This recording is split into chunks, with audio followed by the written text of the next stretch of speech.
she has something doing with her. The small girl was telling you. Yeah, so I myself, I say, no, but she forced me. He say I should give her money. How did she force you? Hey! Nah, wow, my people. Hey, nothing where we not go here. Nothing where Musa not go see for ghetto. Hey! Wahala they say be like bicycle where no get break, because if you no get break you no get direction anywhere. Bogodo bagara, bogodo bogodo, you no get anywhere where they go.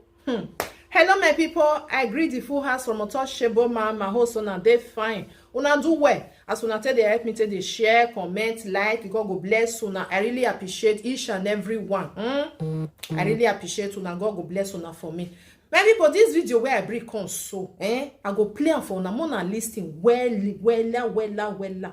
Not be only here, and not be only in Nigeria or this thing go see if it happen, if it still happen for abroad for here, because many things they go on. According to this video, this man where be say he there for this video, where take this picture, so when I just dey see so small pikin where be say na 9 years old baby girl, 9 years old. He say na this pikin na him force am. Small pikin first 9 years old pikin. He force 39 years old man make he open his something. Make he open his banana, make he put am for inside tomatoes. Hey, I never hear this kind of thing before.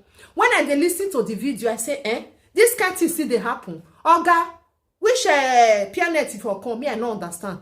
You with this small pikin who be underage, I no understand though. So small pikin will be 9 years. He can't force you will be 39 years old, man, almost 40. He force you. He come out your something. He put on for you. Oh, you will be saying an adult. You not tell us so no. This kind of thing they not they do. You allow. My people, nothing where Musa no go see. God was so kind, say they catch this man. This man is according to what he talk for this video. How it happen? He said when this pikin come to his room. Hey, me I first tell una the way where the girl say, the way where this small pikin talk the story, give up Ogbalegbe when they be say they don't catch this man.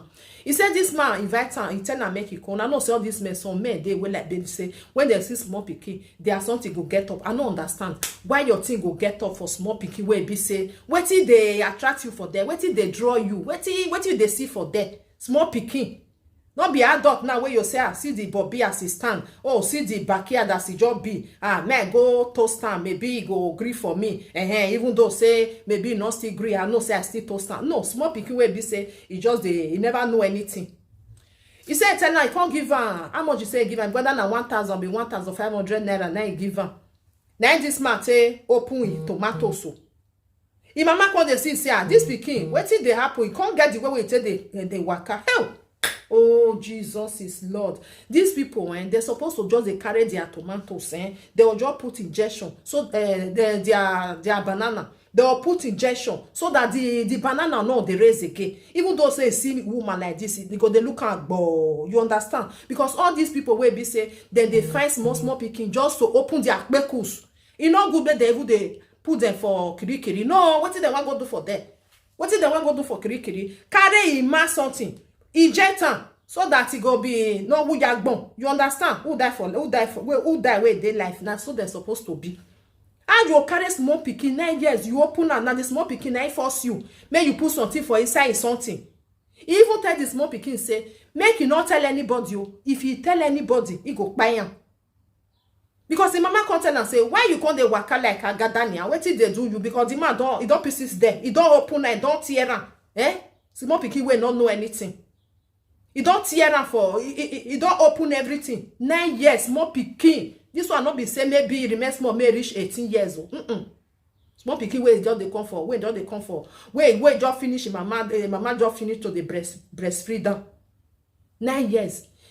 He said tell us may not tell anybody. Now this small mama come tell and say, why you dey waka like this? What did they do you? Now this small pikin come say, mama, you say me I not talk, or they say me I not talk anything, nothing they do me. Mama say no, something they do you. What did they do you? Now this small pikin come open and tell him, mama say, mama see what did they happen? Now this man, but he say make I not talk otherwise. He go buy me. Now mama come shout, come and say, Mona come see. Hey, Jesus. So I don't know where the kind heart where some people get. More than no first. I don't know the kind heart where God give them.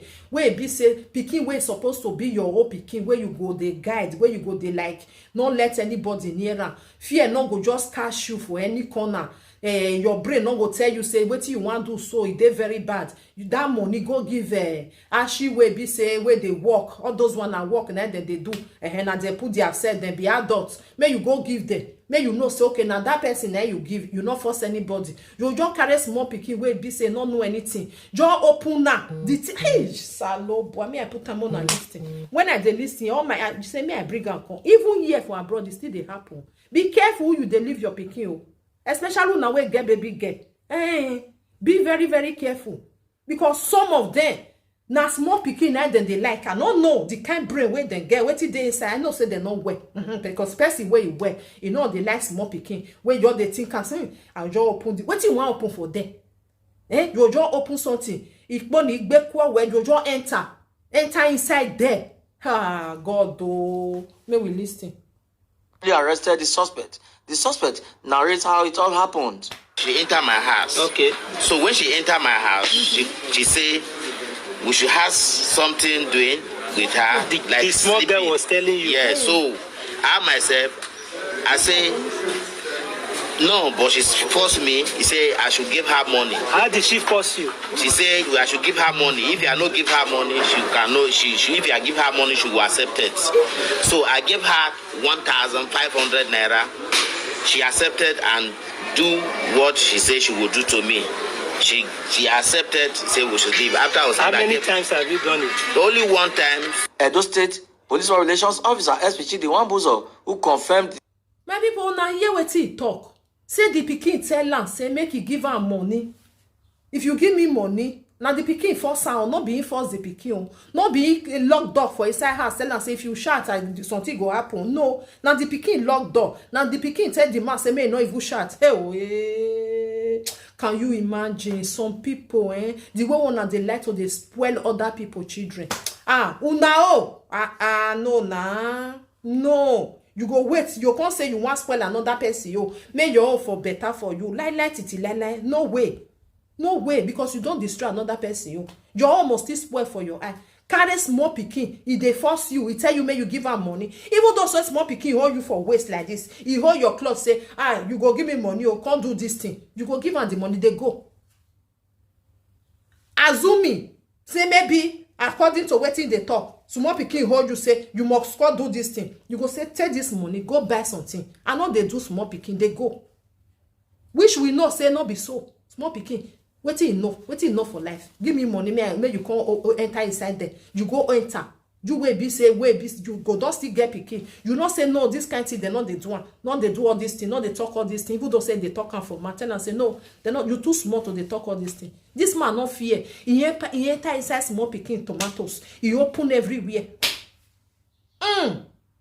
Incident said rape and defilement remained a criminal offense in Nigeria. He appealed to parents, guardians, and the public to always report any form of defilement or rape incident to the police for immediate action. One Sunday, age 39 years, defied a girl of 9 years old. And this very particular Sunday, investigation carried by the gender unit of the State Criminal Investigation Department, Benin City, revealed that Sunday, that is Sunday here, that Sunday has that attitude or criminal tendency of assembling young girls between the age of 9, 6, 5, down to 2, and randomly, in the presence of these girls, have sexual intercourse with them. And at the end, he will give them 600 naira to take home. So Sunday here is the suspect. The police are since taking the victim to the hospital for a proper medical checkup. From the headquarters of the Edo State Police Command in Benin City. Now, my people, wanna be careful. Those of una way get baby girl, Nigeria and abroad, be very careful. Some people they waka, they go, their brain and another thing they tell them. They're not they're not small children, and then they like. Even those one where be say not they talk.